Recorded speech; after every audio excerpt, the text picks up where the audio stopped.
Finish where I left off at. So boom. All right. I think I left off at. I had got locked up. So when I ran in the crib, I had ran out of breath in the town. 16 locked up. Boom. So boom. When I'm locked up and shit, I'm in. They lock me up. They bring me over to. I'm 16. They bring me over to a county jail. Not a county jail, but they bring me over to a juvenile jail in Norristown. So I'm at this place. Boom. For like the first 2 weeks, I wasn't telling them my name. I'm like, nah, I'm gonna just see what happened.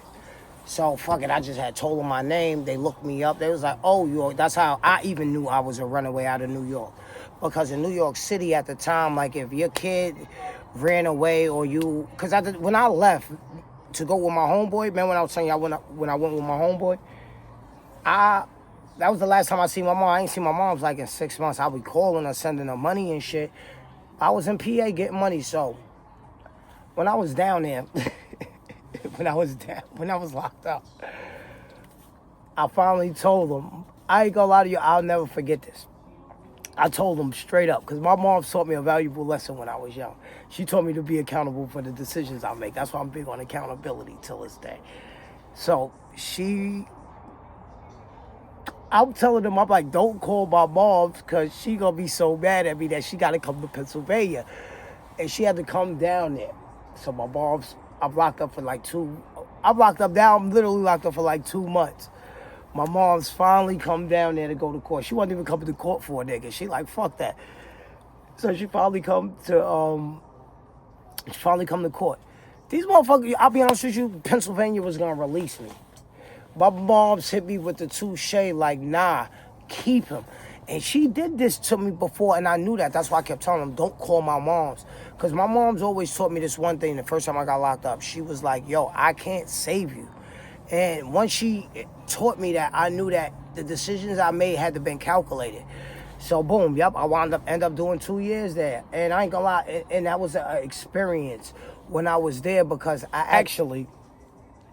I'm gonna break down the whole experience when I was down there. In PA locked up. So after I got sentenced, I was in a facility out in Norristown. This shit called Vision Quest. So Vision Quest, basically, this shit was like a spot where they were sending kids all across the country. Kids was going to Arizona. It was mainly Philadelphia kids too, because Vision Quest. It was only a lot of Philadelphia dudes there and a lot of the black kids out of the little small towns in the Pennsylvania area. So I was the only dude from New York there. Only juvenile from New York there. And I kid you not. And I was on a crack charge because, I was we was bouncing back and forth. It was New York was on, how we are. We out of town dudes. So I'm down there.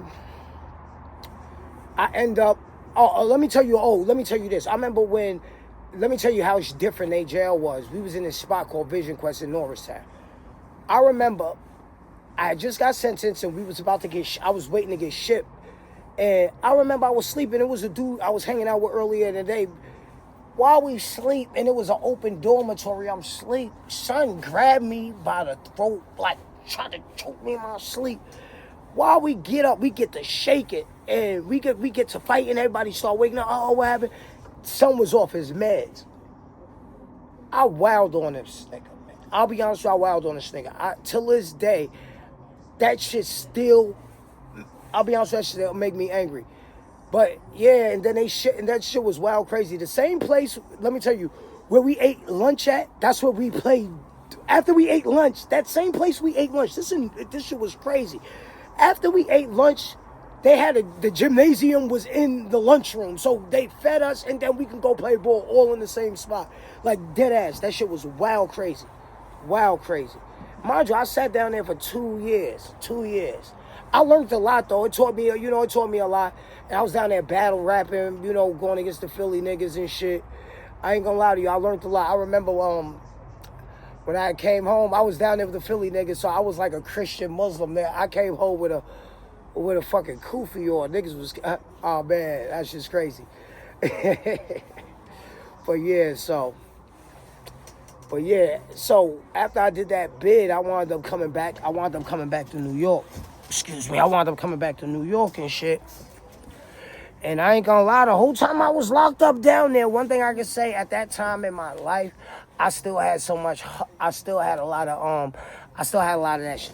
I think a lot of the streets was driving me. Everything, I thrived in that culture, loved that culture, everything about that culture. But it was, something changed me in that process. And we'll get to that, man. I'm calling tonight, man. It's the interpretation, man. You already know, man. I'm out of here. You already know.